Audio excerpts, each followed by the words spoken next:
What is up, YouTube? Surgical Ninja here, and today we're going to be playing the Palworld OCG. I kind of wanted to just showcase a match and kind of talk about the rules as I played, in case you wanted to see a full match compared to the official Learn to Play video, where they kind of just go over the basic rules and don't finish the game. So yeah, we'll play a full match today, and yeah, let's just get straight into it. So right away, you decide who's going first, heads or tails. And I go first. Perfect. That's actually what I wanted. So, I'll be playing today the red-blue starter deck, and my opponent will be playing the green-purple starter deck. So when you decide who's going first, in this game you have two decks. You have your regular deck, which I'm circling here on the right side, your graveyard where cards go to graveyard, an exile zone or banish zone for you Yu-Gi-Oh players. Pretty typical card stuff here. But what makes this game unique, I guess, but not really unique, but different from other games, is that there's a separate resource deck called the Soul deck. So the Soul deck's here on your left side. You have 10 souls here, and every turn you will draw 2 and put them into play. If your opponent is going second, or if you're going second, you'll actually start with 3.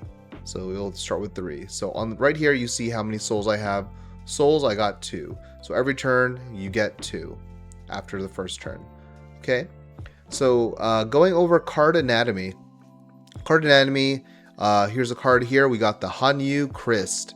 So the card cost is on the top left, and just like, I don't know, most other games, that's how many resources you need to pay to play the card. So I have 2 resources. The only cards I could play this turn is this makeshift handgun, which we'll go over in a little bit, and Ruby, Brave Sparks, who costs 2. So that is pretty much your choices for turn 1. More card anatomy on the creature cards. So let's go back to the Hanyu Cyst here. See if I can open it up. So Hanyu Cyst, like I said, cost is on the top left. That's 4 resources to play it. So next turn, on turn 2, I could play it if I wanted. On the bottom here, you see its power. So power is for fighting other pals. So pretty simple. The power is pretty much the attack and the life combined into one. So when you fight other pals, you'll compare these two numbers. If mine's higher than theirs, I win the fight. If we're equal, we trade, we both die. If I'm less, if for some reason I attacked into a higher power, I would lose. Now let's say you attack your opponent. Your opponent has 10 life. If you attack your opponent directly, they would take damage equal to the strike value. The strike value for the Hanyu is 2. So they would take 2 damage. And when your opponent takes damage, they mill, or they pretty much discard cards from the top of their library into the graveyard, equal to the strike. And we can go more into that when we actually get into combat. Some pals have effects, so this Hanyu Cyst has an automatically happens on deploy when you play it. Choose up to 1 3-cost or less pal and rest it. So rest is like tapping in this game. So you turn it sideways. So this is kind of like to help your guys get in and deal some damage. Alright, let's go over gear real quick in this game. So gear isn't like gear in Magic the Gathering. So when people think of gear, you think of equipping your pals or units or creatures with gear, because that just makes sense, right?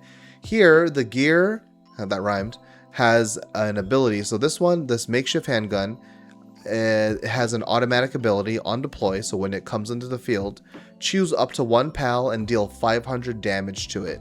So that's pretty much standard for the firearms in this game. You play the firearm gear, it'll enter the battlefield, deal damage, and then it stays on the field. There's currently no limit to how many gear you could have on the field or structures. We can go into structures more when they come up. But you can only have 5 pals on the battlefield. So this specific gear has another ability. So once it's on the field, I can activate it. I can rest it or turn it sideways. Choose 1 pal, and it gets plus 200 power until end of turn. So pretty much it enters. It's like entering the field, fires a single shot to deal damage to a pal, and then I can rest the card to choose a pal and boost its power for the remainder of the game, right? So if you guys play Card Fight Vanguard, kind of like a similar, I don't know, thing, right? What in Cardfight Vanguard, you pretty much use cards to power up other cards, and they're not locked to that card. You could choose a different target. So the same thing here. I could choose any pal I want, and it'll get 200 power until end of turn. So I think this is actually a huge part of the game, at least early for now. You have removal on a stick, and then you got these power boosters that remain in game, and they just boost your pals. So what we're going to do is we're going to open with our Ruby, and our next turn, if they play a pal, we'll blast it with a makeshift handgun, and then use it to power up our Ruby for future turns. So, all right, so this is still turn 1. Like you see here, I have 2 souls as a resource. I'm going to play the Ruby. I deploy it. And the Ruby's ability is she has on assign. So when I use Ruby to assign it to like a structure, it gets plus 400 power. Or I could choose a pal and it will get 400 power till end of turn. So this is kind of cool. I'm using this to power a structure, but in doing so, I still get like a bonus out of it, right? I get plus 400 power to any pal I have on the field until end of turn. So usually when you assign a pal, you're losing that pal from doing something for the turn. But with this ability, I'm actually using it to power a structure, and then at the same time, it's powering another pal. So pretty good synergy there. I really like that. Also in this game, there's no summoning sickness, so we're just gonna straight up attack. You could attack other pals, but only if they're tapped or rested. So if they're turned sideways. So we're actually gonna turn our Ruby sideways here. We're gonna attack for strike 1, which is damage 1. You just straight up attack. I'm gonna hit them directly. You can see my Ruby turned a little bit to denote it, but you can turn it fully sideways. So there's not really a damage animation. I would like that in this app, but if you go to the graveyard, actually let's talk about this first. When you successfully deal damage, your opponent will mill or discard cards from the top of their library equal to the strike damage. So my strike damage was 1. So they discarded to their graveyard the top card, which was this card that has lucky. So when they discard a card with lucky, it's the symbol on the top right. It means they do not take damage. But as a downside, the lucky cards are usually good. They're like heavy hitters. So they lose that card because it's now in the graveyard. But they didn't take damage. So it's a pro and a con, right? So yeah, so we hit their lucky card and there's nothing else to do. We have no resources. We're going to end our turn. Our opponent goes and they play a structure. So let's go over structures real quick. So structures are like buildings. They have life too. You could attack into it, but you have to deal all that damage to destroy it. And like pals, if you don't destroy it that turn, the damage resets every turn. So you have to really commit to destroying something if you want to get rid of it. So this card says viewing cage. So this card says assign 1 pal. So like if this was on my field, I could assign my Ruby. I would turn it sideways. So I'm like showing that it's working on this building, which is cool because that's just like in the video game. You could assign your pals to work at structures, which is this one. So yeah, so this one says assign 1 pal, exile the assigned pal, choose 1 cost X or less pal and then exile it. X is equal to the cost of the assigned pal plus 2. Then when this card leaves the base, return all pals exiled to their owner's hands. So this is kind of like, I don't know, this is like a typical Magic card, I think. So pretty much you're exiling a card you control to exile something that costs the cost plus 2. And then if this is released, they get both bounced to your hands. So pretty cool removal spell. I like it, but our opponent did not play a pal. So it's turn 2. We now have 4 souls. We're going to play a card on curve, I think. There's also this option. In this game, there is a baked-in mechanic. You could rest 3 resources to draw a card once a turn. So if you have like nothing to do or it's late game, or let's say I had a 1 cost. I could drop a 1 cost, spend my remaining 3 to draw a card. So you have options here. There's a lot of layers, even though it's kind of simple for now because it's set 1, but there's already a lot of cool layers popping up. And don't forget, this is a structure deck, right? So yeah, this is a pretty I like it when structure decks have some strategy, like they're not too simple, right? That was one of my complaints with the original alpha deck for Cyberpunk, but then they really upped it up a notch with their beta demo decks. So all right, let's get into it. So turn 4, I want to play on curve, I think. So I'm gonna play this Hang You Cyst. I'm gonna waste its ability, so its ability is on ETB, tap 3 cost or less pal. It's cool. I'll just waste it. And we're just going to get straight into combat. So I'm going to hit our opponent. They took damage. They go from 10 to 9. I'm going to hit them with my Hung You Cyst, which deals 2 damage.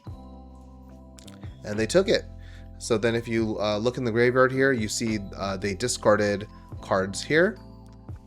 And then one suggestion for this app, I would like to see an animation showing, like, when I deal damage, I would like to see the card being discarded here, and then maybe going to the grave, like an arrow, or showing it animated going into their graveyard. That would be cool. Just a little suggestion. All right, so we have no more resources or souls, so we're going to end our turn. And don't forget, we rested our pals to attack, so now our opponent, because there's no summoning sickness, can play stronger pals and attack into our pals to get rid of them. And they just played a bunch of buildings. So they played a shoddy bed and a campfire. So they have no pals on the field. We're now at 6 resources. So we could either play it safe and start building up some gear. So a gear we drew is a single shot sphere launcher. This sphere on deploy, I draw a card, and then I could rest it, choose 1 pal, give it 200 power.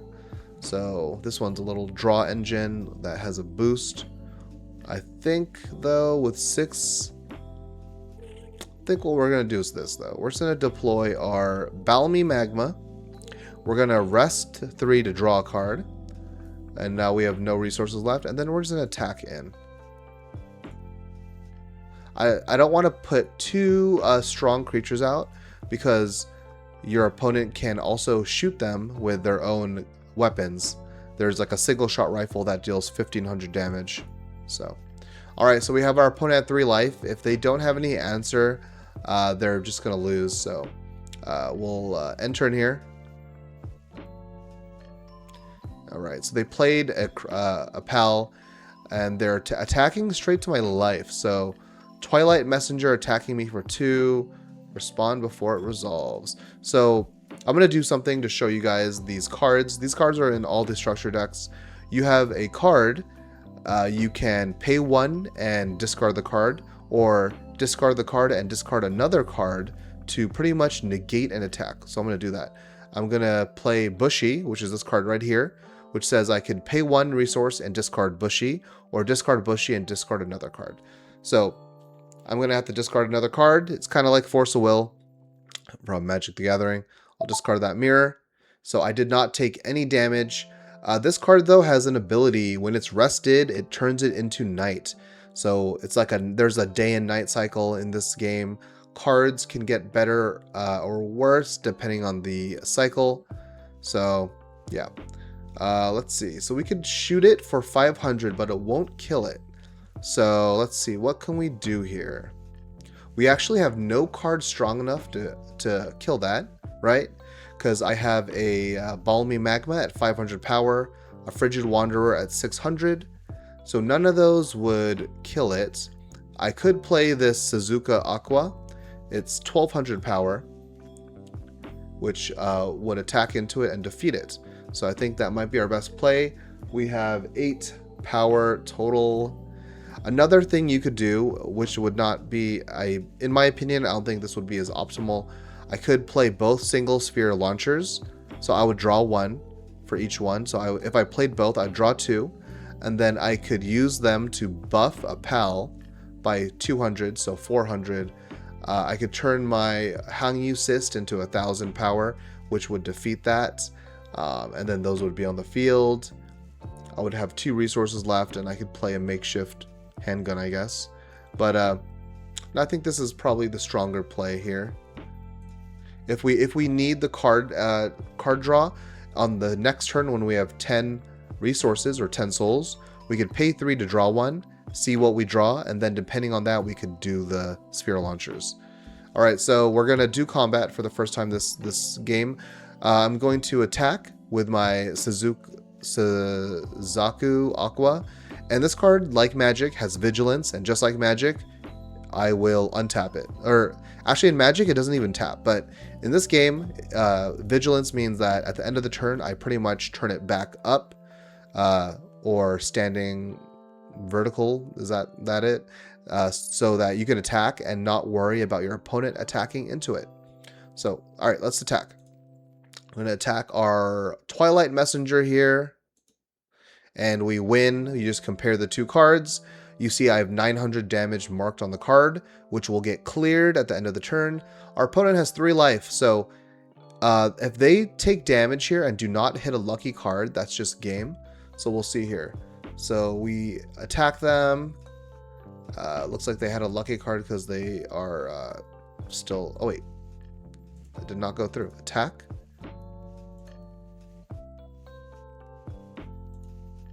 Oh, it's not registering. There we go. So attack. They did not hit a lucky card, so they went to 1 life. And then they have 1 more chance. So they got to believe in the heart of the cards and hit 2 lucky cards to stay alive. We're going to hit them, and we won. So that's pretty much the basic gameplay. That was the 2 structure decks fighting against each other. It's pretty straightforward, but there's still some layers to it. So yeah, let me know in the comments below, what do you guys think of this game? Is it just like a ripoff of rules from Magic the Gathering and other games? Or does it have the chance to kind of build its own niche? I think it has a chance to build its own niche. I like that it has the rules of Magic the Gathering. I like that there's a limit actually on pals. Like, you can't just bust out 1,000 1/1 tokens like Magic the Gathering. You're limited to 5 pals. Yeah, so this really has a chance to compete with like the mid-tier games for now. It's like Pokemon for adults, right? Because it's like a rated T game, but there's some mature elements to the video game that they could really bring over if they lean more heavily into the weapon aspect, or the I won't mention it, but there's some other adult themed aspects in the video game. If they really wanted, they could bring into the TCG. So yeah, I really like the game so far. We could do some actual competitive videos if people are interested in that. And yeah, that is the video. So like and subscribe if you guys want to see more videos like this. And I'll catch you guys in the next video. Peace out.